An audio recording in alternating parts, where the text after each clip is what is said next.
Extraordinary, ladies and gentlemen and agents. I have with me Mr. Sean Goerss from TRIVE Network.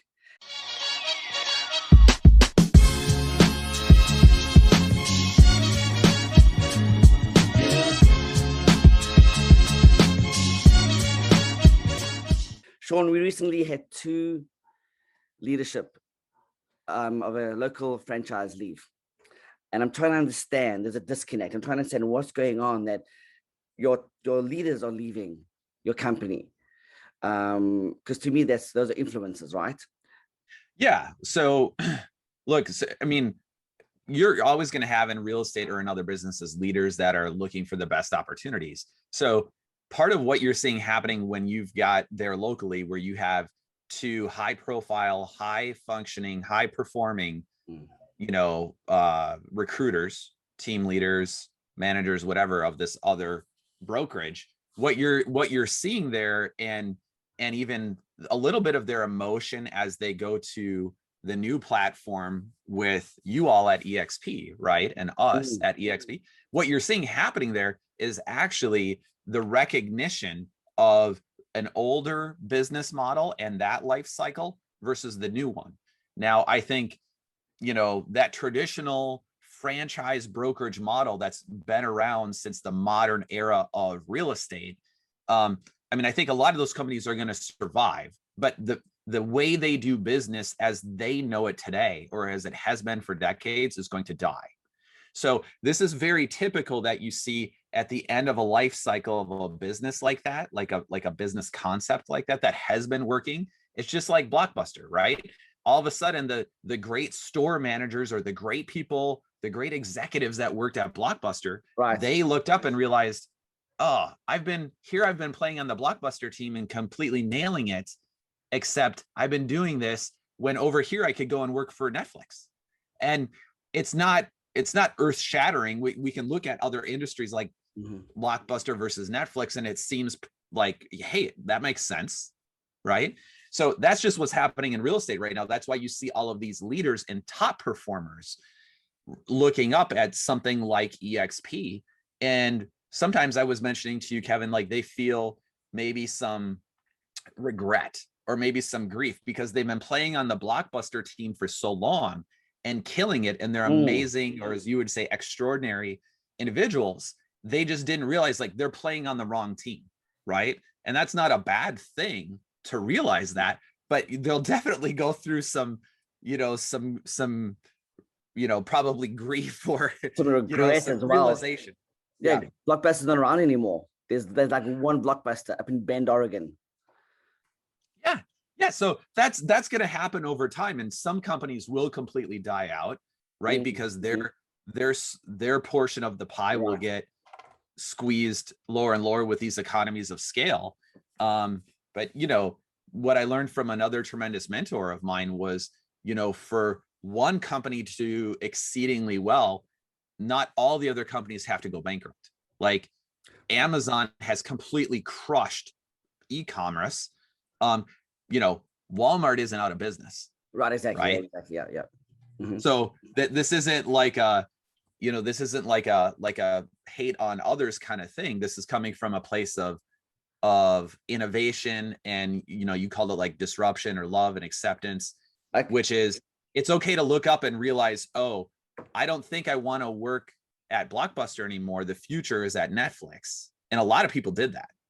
And here's what I'm not confused. I kind of get it, but I want your opinion, Sean. Is I'm seeing almost like a hate culture creating, and I know that's a strong word. What I mean, Sean, is when there's this exit out of what you've known or your normal. It seems like there's all this animosity all of a sudden I'm seeing from these leaders that realize, like, hold on, I thought that was it. And then all of a sudden there's this like, it's like buyer's remorse.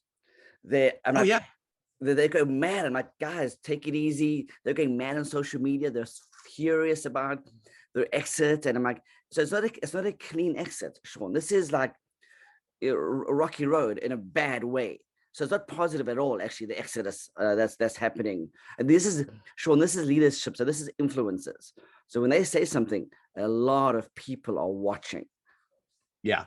Well, there's always drama, right? I mean, a good way to think about this is look at, for example, trades that happen in baseball when a really great player moves from one baseball team to another, right? And there's all these people like standing back and looking at that and going, my gosh, why would that guy or gal move from, the Detroit Tigers to the LA Dodgers? Like, what's going on there? Wow, he signed a new contract and he had to exit his current contract, or they get traded or whatever. So yeah, I mean, I think you're always going to have some drama around that, but really what you see happening is others are taking notice of what the leaders are doing and they're trying to make sense of it. And you're right. I mean, I'm not a big fan of drama. Part probably of the reason we have a lot of that, or you have complaining, or you have people getting angry and venting online or whatever, is because they are feeling a sense of loss. Like, they're over here playing for the Detroit Tigers, and then this person is like, hey, I love you guys, I'm going to go play for the LA Dodgers. And so I think that's it's totally normal. It's a totally normal human reaction. The level of professionalism involved might sometimes be less than what you would see in professional sports, which is a good example for us. But, yeah, this is going to happen. And I think as much as we can, all of us, like, just get out of judgment. Like, there are reasons, stay in curiosity. What's the reason that person made that move? And it doesn't mean that, like, the Chicago Cubs or the Detroit Tigers aren't a great team, or they won't win, the World Series or something like that. It just means for that person, they're making a move based on that, for them and their family and their career, their business, whatever. Right. So we all need to, a lot of us need to tone it down a bit. Right, we do. But that's almost like the 21st century mentality is, it's being a little bit selfish, and there's nothing wrong with that. I'm okay with being selfish. I honestly I am, because I've served others many times, and I've helped others become super successful many times, and I'm okay with that. Okay, I felt sometimes it didn't do much for me, but anyway, I'm also part of a servitude mindset. You don't just become great. You serve first. You get molded, and you get broken, and you get transformed into greatness. But I'm also looking at this as like a bad divorce. Instead of it being civil, it isn't. It's like a crack in the universe. So I'm seeing this play out, Sean, because I was a part of that as well. When I had my exit, it wasn't pleasant. I was very unhappy. And there was all these platforms that you could vent on, and you got a lot of support. You got a little bit of kickback, but most of the time I was like, yeah, I'm with you, Kevin. So I'm just so surprised that it's gone so bad, Sean. And I'm not here to badmouth people. There's good people everywhere. Yeah. I'm just trying to understand the disconnect, like such a bad divorce. It's cruel. Well, part of what you're seeing happening there for like, agents or influencers or leaders that are moving to EXP. Part of what you see happening from some of the broker owners at the other brokerages is they are feeling threatened, because essentially you're becoming the owner of a brokerage without owning the brokerage, right? And so you've gone from just being an agent inside of their brokerage where they own the business and it's their brokerage, and you're just an agent. You're selling houses often, right? This is often the case. Or you're playing on their team or whatever, you're hired to play on their team, to now you're not just an agent at EXP. If you want to, like, literally just changing your mindset and your behavior, you can also operate like the owner of a brokerage, the team leader or recruiter of a brokerage, and an agent, all at the same time.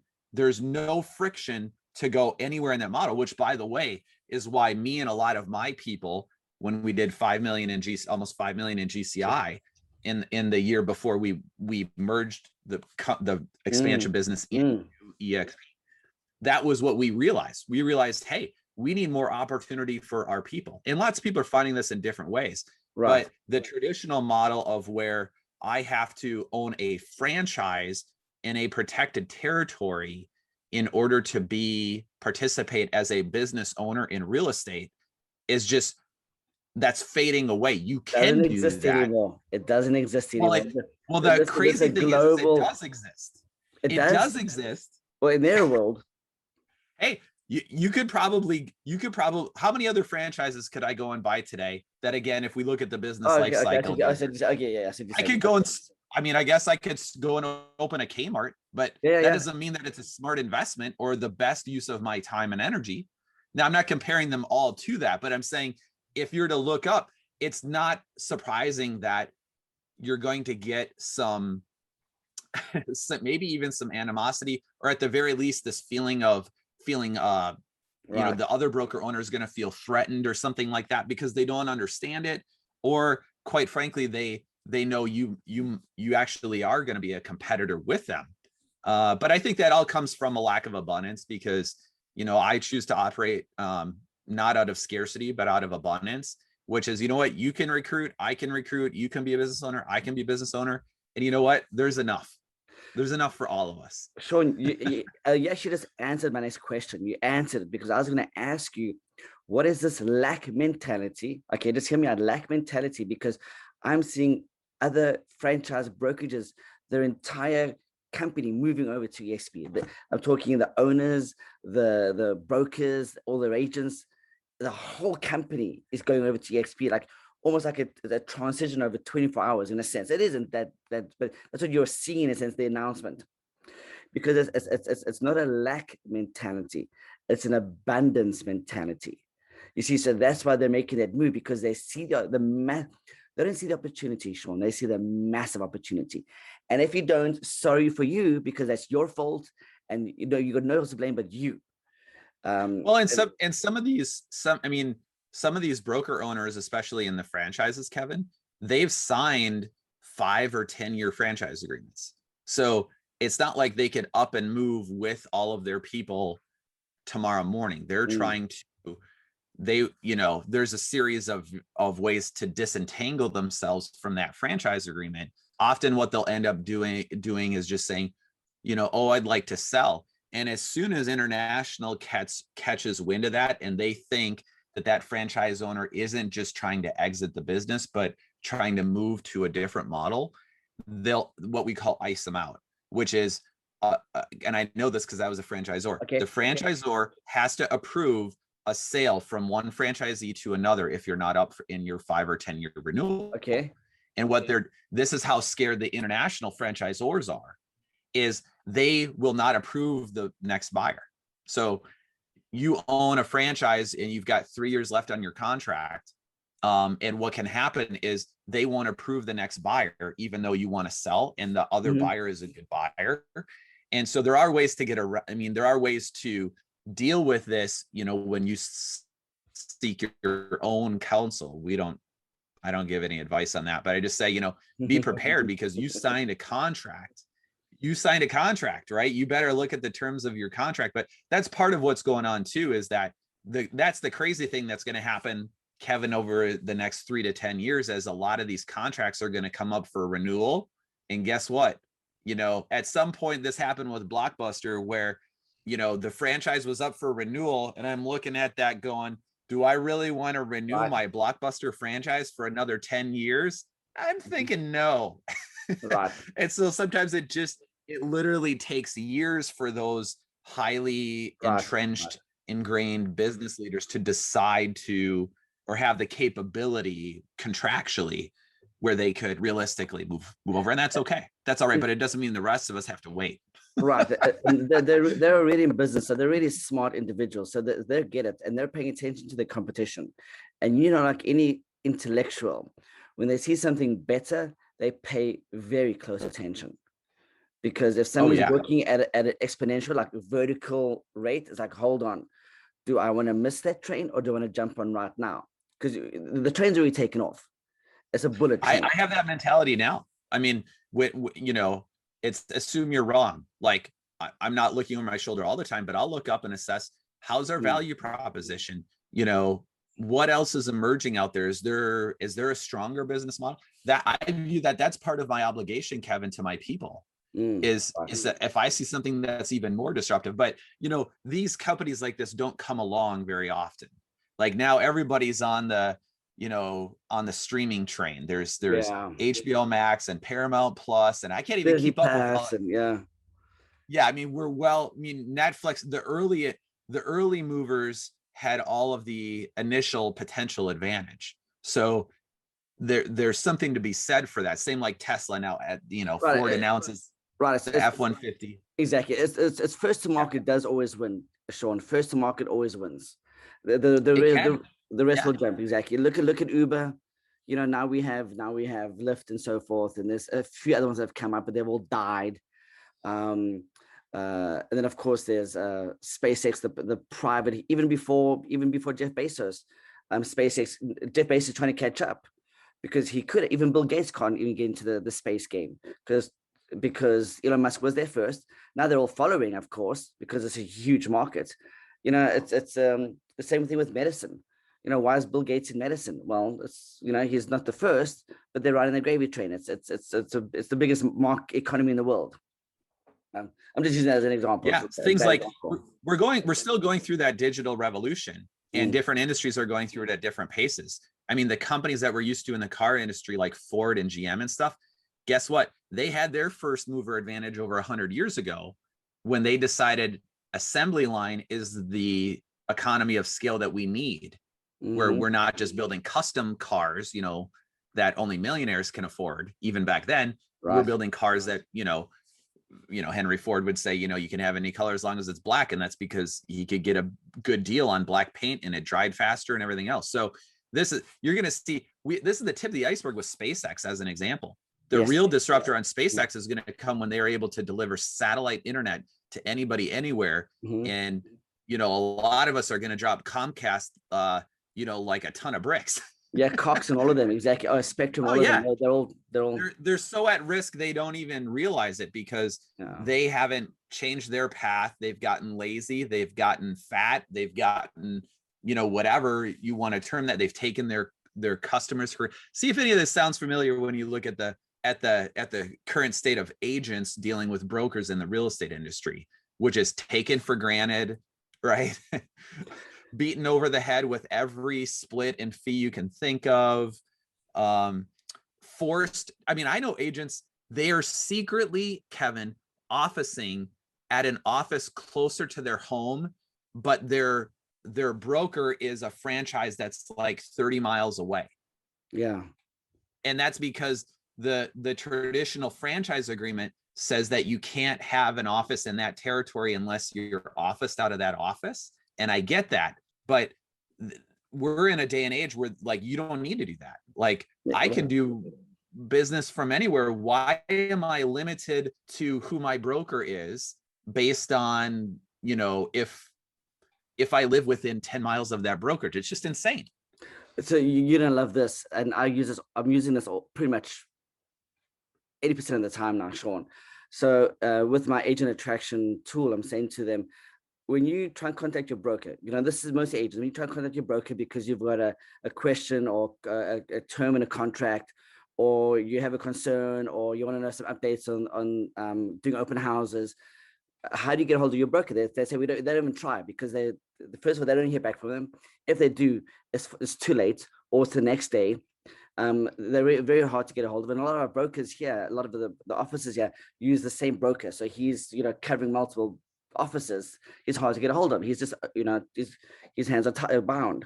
So okay, hold on, I take them to the EXP world, and then I'm dropping EXP in here because it is. That's the example here, and within minutes we're in front of a broker, and they're sitting next to me, or they're on the Zoom, and they're saying, "Hold on, Kevin." I said, "What question do you have for the broker?" I say, "Hey, Angela or Debbie, I'm just bringing in Sean to show him around the world, and do you have any questions, or can you just pitch us on EXP quickly?" And they will. She'll say, "Oh, there's 5 brokers in California," and so forth. What I'm trying to say, Sean, that they're alone within minutes to be in front of your broker, even though it's in an avatar world, I'm still talking to a human being. They can't fathom that. They're like, "Hold on." I said, "Yeah." I said, "Where else do you want to go? You want to go to the stateroom?" I mean, I'll take them on a journey, and within minutes, their questions are answered. They're not used to that. They're used to either figuring out themselves or jumping from agent to agent to agent until they find the answer that they need, and then they move on. But now they're going directly to the source. That's also a game changer, Sean. That's a huge game changer. Yeah, for us as agents, right? That's huge because most of the time, the reason we need a broker is because we need like some advice or a contract question or a strategic question or a referral question. Do I have to deal with an attorney on this? You know, what advise my client here or there, whatever. So look, there's no pixie dust in that. Like what's happened is EXP has an economies of scale where they can really I don't know if we cut out there. They can really segment their brokers to just focus and be there for their agents.